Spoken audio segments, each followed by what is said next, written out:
Indian economy on the eve of independence के कुछ question answers हम लोग डिस्कशन करते हैं.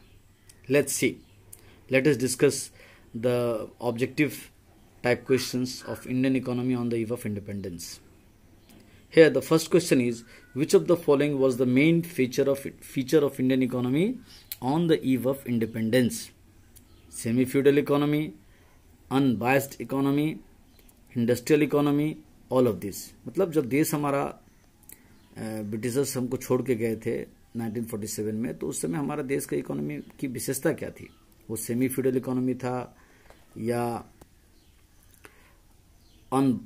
अर्बनाइज्ड शहरी अर्थव्यवस्था से संपन्न इकोनॉमी था, इंडस्ट्रियल इकोनॉमी था, या ऑल ऑफ दिस था? तो हम कहेंगे सेमी फ्यूडल इकोनॉमी. ये correct answer. On the eve of independence the proportion of population was engaged in industrial sector. देश की कितनी आबादी करीब इंडस्ट्रियल सेक्टर में रोजगार करती थी जब हमारा देश आजाद हुआ था? ऑप्शन में है 10%, 15%, 20%, 26%. तो 10% ये करेक्ट आंसर है. फिर आगे क्वेश्चन है हमारा, the next question is, backward economy is the one which shows high growth in income, low level of products, slow growth in income, both B and C. मतलब backward economy is one which shows, backward economy का मतलब क्या होता है? जहां high growth income काफी बढ़ रहा हो, लो लेवल ऑफ प्रोडक्टिविटी काफी लो लेवल ऑफ प्रोडक्टिविटी हो, स्लो ग्रोथ इन इनकम. तो ये बी और सी जो ऑप्शन है, ये दो ऑप्शन इसका बेस्ट आंसर है. इसीलिए इसका जो ऑप्शन होगा डी नंबर होगा कि बोथ बी एंड सी. क्योंकि बैकवर्ड इकोनॉमी, पिछड़ी अर्थव्यवस्था का मतलब ही होता है कि प्रोडक्टिविटी लो रहेगा और लोगों का इनकम भी धीरे धीरे बढ़ेगा. पर कैपिटा इनकम का मतलब क्या होता है? National income by population, national income by population into 100, gross GDP by national income, gross domestic product into 100 by national income.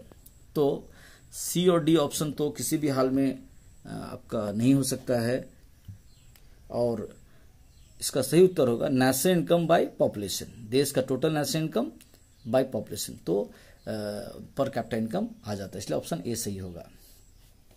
Economic infrastructure includes क्या क्या? Communication, banking, power, all of this. बिल्कुल all of this, चारों का चारों. Communication system भी ठीक होना चाहिए, बैंकिंग सेक्टर, इंश्योरेंस सेक्टर भी ठीक होना चाहिए, और पावर सेक्टर भी ठीक होना चाहिए, तभी इकोनॉमिक इंफ्रास्ट्रक्चर अच्छा माना जाता है. इसलिए all of this, D option.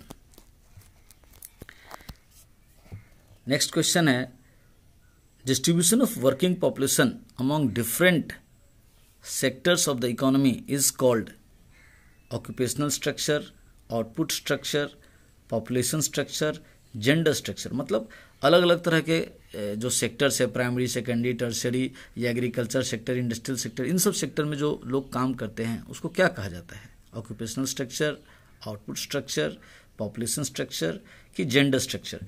तो हमारा उत्तर होगा ऑक्यूपेशनल स्ट्रक्चर. जी, option A. The principal cause of backwardness of Indian economy on the eve of independence. जब देश आजाद हुआ तो भारत के पिछड़ापन होने का कारण क्या था? British Raj, colonisation, both A and B, none of this.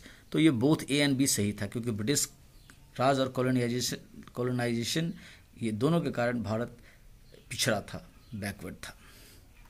Per capita income, प्रति व्यक्ति आय क्या होता है? Income per head of total population in the country, income per head of total labor force in the country, income per head of total workforce in the country, none of these. जो per capita income है वो क्या होगा?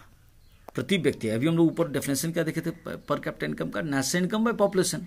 तो पर, यहाँ ये वाला आंसर सही है. इनकम पर head of total population in the country, उसमें लेबर फोर्स या वर्क फोर्स से कोई लेना देना नहीं है.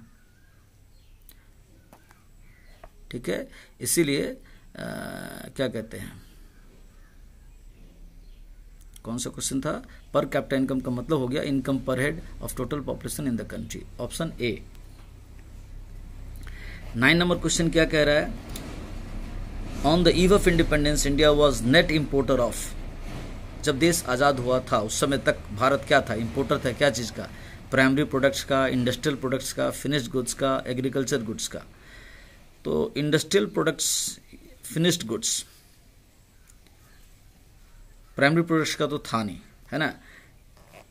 प्राइमरी मतलब हम लोग देखे थे, पढ़े थे कि प्राइमरी प्रोडक्ट्स का वो भारत एक्सपोर्टर था।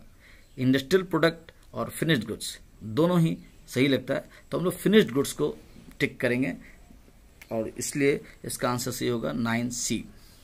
क्वेश्चन नंबर 10 क्या कह रहा है? During colonial period India's demographic profile showed.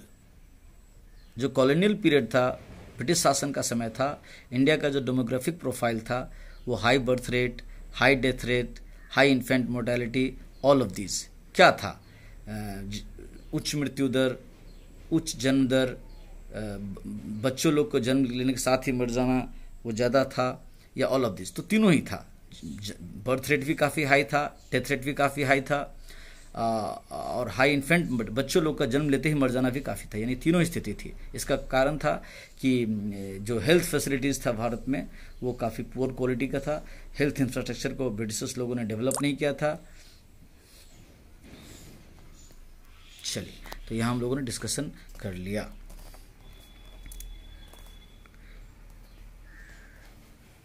अब देखते हैं फिल इन द ब्लैंक्स में क्या लिख रहा है। Choose appropriate word and fill in the blank. Indian economy at the time of independence was क्या आपका? A an economy, agricultural economy, industrial. तो उत्तर होगा एग्रीकल्चर इकोनॉमी। भारतीय अर्थव्यवस्था आज़ादी के समय एक एग्रीकल्चरल इकोनॉमी थी। 2, refers to distribution of working population across primary, secondary and tertiary sector of the economy।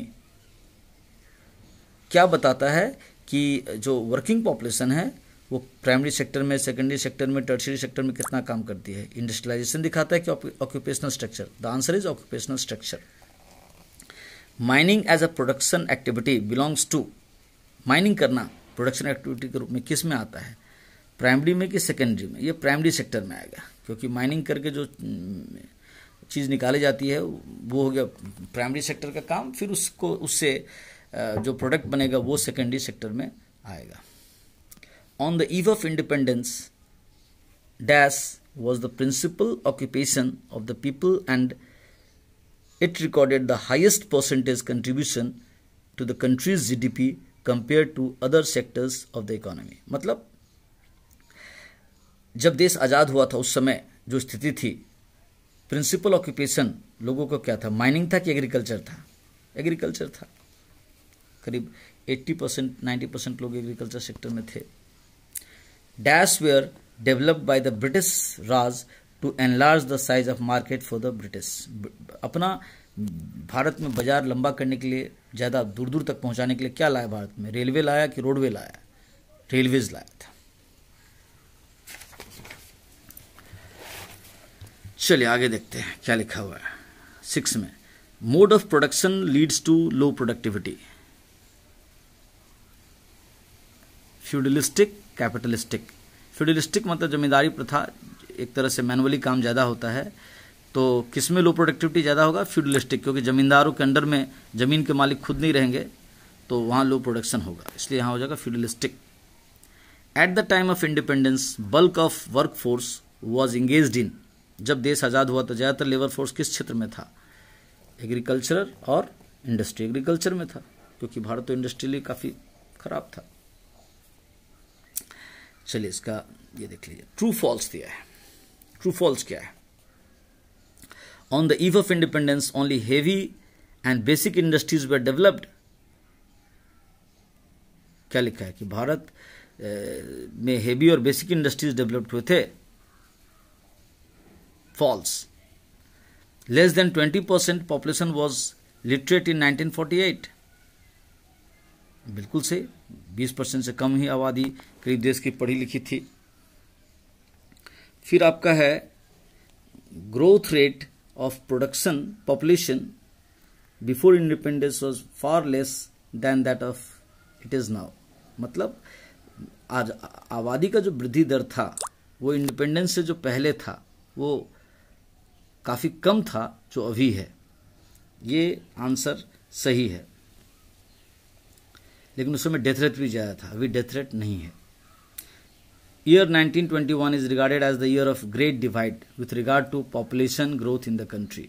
देश में ये जो जनसंख्या का विकास दर है उसमें 1921 को एक बहुत बड़ा ईयर माना जाता है। सही बात है, ट्रू है। Development is always accompanied with structural changes in the economy through growth, though growth may occur without them। मतलब development is always accompanied with structural changes. Development तभी होगा जब आप अपने इकोनॉमी में स्ट्रक्चरल चेंजेस करो, सड़क, बिजली, पानी, सब पर भी काम करते रहो। तो क्या लिख रहा है, ग्रोथ इसके बिना हो सकता है क्या? ये फॉल्स है, ये सही नहीं लग रहा है। Development is always accompanied with structural changes in the economy, though growth may occur without them। विकास इनके बिना भी हो सकता है, ऐसा संभव नहीं है। छठा question, on the eve of independence Indian economy was a mixed economy. Bharat उस समय क्या एक मिक्स्ड इकोनॉमी था? सही है। सातवां, opening of Suez canal significantly increase the cost of transportation of goods between Britain and India. Cost बढ़ेगा कहाँ से? उल्टा घट गया होगा ना, इसलिए फॉल्स है। और हो गया जी, ठीक है।